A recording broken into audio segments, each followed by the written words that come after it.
इस ग्राफ में हमने एक वेलोसिटी टाइम ग्राफ प्लॉट किया है। हम दो टाइम कंसिडर कर रहे हैं। एक टाइम t1 है, उस समय पोजीशन p पर है, और उस समय जो इनिशियल वेलोसिटी है डेट इज़ u।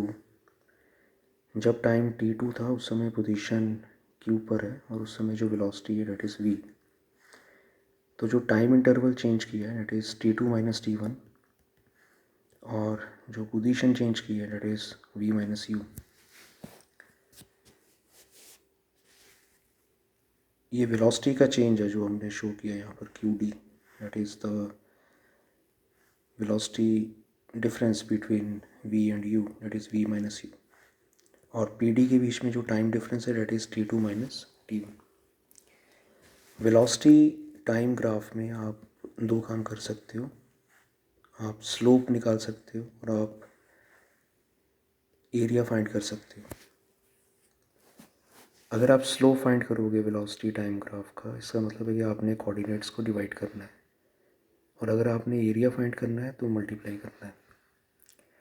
अगर हम वेलोसिटी टाइम ग्राफ का स्लोप फाइंड करेंगे, it will be change in velocity upon change in time.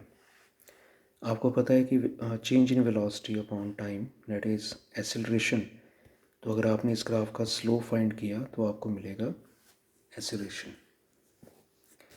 और इसी ग्राफ का अगर आप एरिया फाइंड करोगे तो आप वेलोसिटी को टाइम से मल्टीप्लाई करोगे।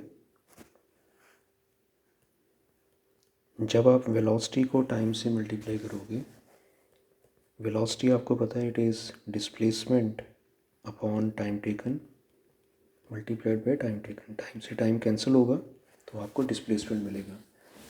इसका मतलब कि वेलोसिटी टाइम ग्राफ में आपने दो काम किए हैं, स्लोप निकाला है और एरिया फाइंड किया है।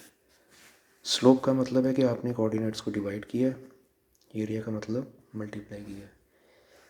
स्लोप में velocity upon time that gives acceleration, और अगर आपने एरिया फाइंड किया velocity into time that is displacement upon time into time that gives displacement.